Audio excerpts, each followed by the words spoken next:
The Wild West is an alluring yet tricky historical setting, partly because despite how comparatively recent and familiar it is to most of us, the lines between the realistic and the fantastic are astoundingly blurry. A lot of that confusion can be attributed to the emblematic character archetype of the cowboy. In real life, they did exactly what their name implies, herd cows, and that was it, but the trope has a truly staggering amount of ahistorical character baggage attached. In popular culture, it's more often portrayed as It's time. No. Whew, that was a close one. Almost allowed my abiding love for roguish Matthew Mercer characters to derail this number completely. Now, the name's Blue. Let's do some history. Okay, so right off, McCree actually helps make my point. He doesn't ride around herding cows. He's a gunslinger, a noble vigilante out on the frontier defending justice, the American way, and the payload. Sometimes. Unfortunately for our boy Jesse, the archetype of the gunslinger is just that, an archetype, and you'd be really hard-pressed to actually find one in the real-life West. It sounds surprising, but nearly all settlements had strict firearms regulations precisely to stop things from being quite so wild. Because turns out everyone having guns tends to cause a lot more problems than it solves. The Wild West had gun control. Who knew? Now, there were lawmen, and some famous ones to boot, like Wyatt, Earp, and the legendary 3,000 arrests of badass extraordinaire Bass Reeves, but they were the exceptions rather than the rule. So, to get a proper picture of the American West, let's jump way back to where it all started.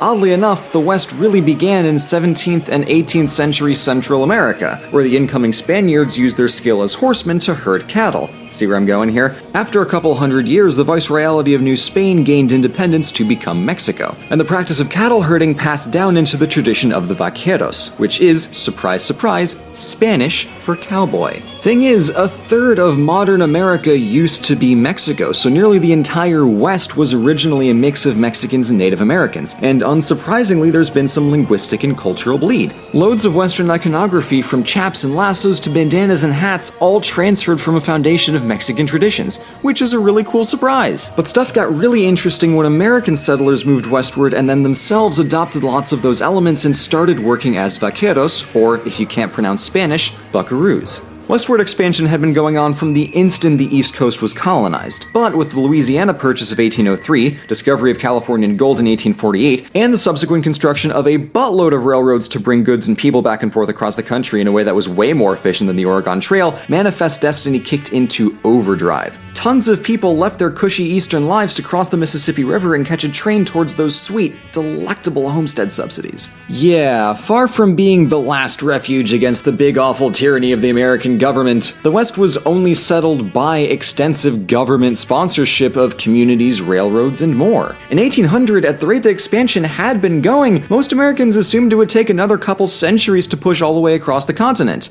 But hey, that's what happens when you have really effective federal directives. Much of that development was peaceful, but a lot of it wasn't. So, speaking of, I've said elsewhere that Cowboys vs. Indians is a 2-gallon barrel of worms with dynamic jack-in-the-box launching action, and in brief, here's why. That story typically portrays the noble cowboys as defending the western settlers from the savage Indians who were in turn seeking to destroy all that was star-spangled and good. But the cowboys didn't even fight the Native Americans. The government did. Specifically, they used two key tactics during the Plains Indian Wars of the 1850s, 60s, and 70s to stake their claim on the West and shoo away its previous inhabitants. The first and most obvious one is outright fighting. Now, Cowboys versus Indians sort of presupposes a level-ish playing field, but the reality was anything but. Government soldiers pushed west and killed natives, which in turn drove the natives to retaliate, and things just kept escalating, getting worse and worse and worse as each fought for the land. And the second strategy involved the mass extinction of bison, which was a staple resource in the Native American economies. In the span of a century, a combination of outright hunting and indirect habitat loss tanked bison populations from 40 million to just a few hundred.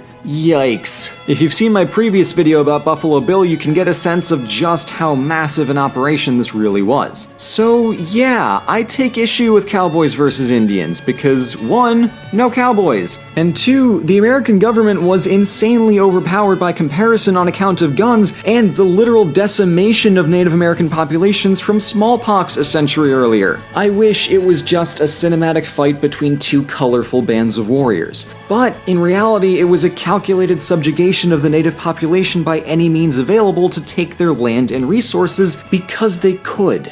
So less and more. It's gold, and it's mine.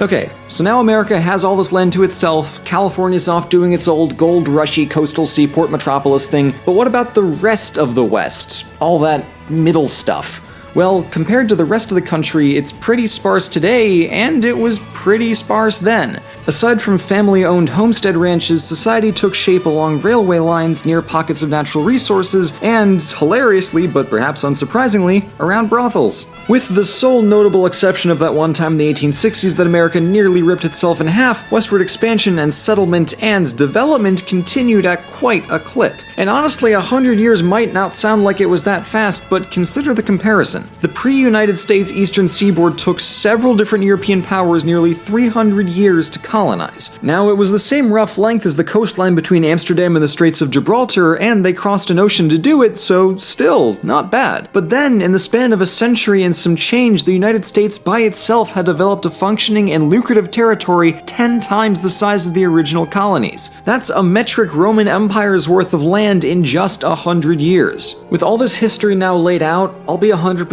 honest. In my personal opinion, the West was not wild. Between the strong military presence, the pervasive government administration and economic assistance, and the strict law enforcement, I don't see much of an argument for why it was any more wild then than it is now. The main difference is there's more stuff there now. Okay, so now that I've thoroughly de-romanticized the West, sorry about that, where did the myth that we all know actually come from? I think that its roots really lie in a handful of colorful characters. The people who took this new, larger-than-life land and did things that no one else could. People like Buffalo Bill, Annie Oakley, Butch Cassidy, Billy the Kid, real-life Old West Batman Bass Reeves, and loads of others with personal stories that are truly wild. Their lives in turn launched a demand for entertainment like Buffalo Bill's Wild West show, which spread across America and Europe like crazy. Then, after the characters in demand were established, technology kicked in and Hollywood movies put the Wild West into overdrive. At the risk of getting way further down the rabbit hole than I want to, I'll do my best to keep this to the point. Hollywood got its start because Thomas Edison was being an asshole, as Thomas Edison is wont to do. He had a lot of patents for the new motion picture tech, but filmmakers found that if they were all the way on the other side of the country, Edison couldn't do anything to stop them from using it without his permission. Truly, the lawlessness of the West is on full display in this daring show of corporate trickery. I'm honestly kind of surprised the Hollywood sign doesn't just say "Suck it, Edison." Anyway, a combination of good weather and handy geography for various locations quickly made Southern California the go-to place to make movies, and their favorite genre was the Western. It took a little bit of time to find their footing, but John Wayne's 1939 Stagecoach was an absolute hit and kicked the genre into high gear. And Hollywood remained obsessed with Westerns through the 1960s. On paper, the movies evoked a lot of the excitement in people's imaginations of the West, with plots like the construction of railroads, lawmen hunting outlaws, outlaws running from lawmen, cowboys protecting their ranches, the US government fighting the Native Americans, typical, if a bit exaggerated Western stuff. But the unifying thread was that nearly all of the protagonists were white, which is not only generally annoying, but blatantly untrue in this case, especially with the West being such a massively multicultural place in reality. Okay, let's see. There were white Americans, Native Americans, Mexican vaqueros, Chinese immigrants who essentially carried the railroad effort, and black Americans who at one point made up a quarter of all cowboys. And I haven't even had time to talk about them because I've been so focused on Native Americans and Mexicans. There was so much diversity going on out there, all in large numbers and all in roughly the same rural Western boat.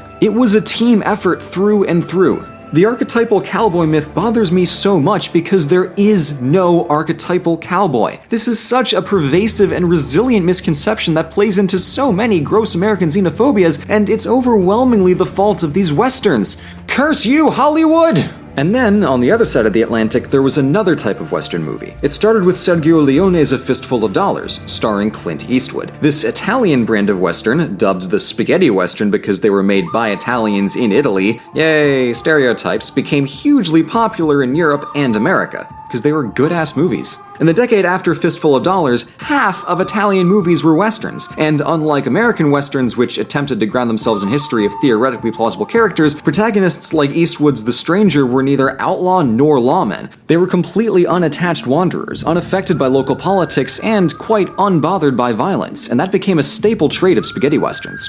For example, Franco Nero's Django has almost no dialogue but a ton of murder. Hollywood, for all its drama and popular appeal, had certain rules for censoring violence, but Italy had none of that. So spaghetti westerns were far more action-packed and brutal. A dude gets his ear cut off in one of these movies. It's nuts. And that's the key difference. These guys wanted to tell exciting stories. They didn't care if it was accurate or not, so they leaned into that fantasy of the West and created the myth of the wandering gunslinger as a one-man army against the world. The general distinction here is that Hollywood made cowboys white, but Italy made cowboys badasses. So, to recap, the myth and the history of the American West are two wildly different things. The truth is that the frontier was a diverse place that was won by conquest and developed through effective administration and lucrative economics. The myth, of course, is... It's high noon. yeah, what he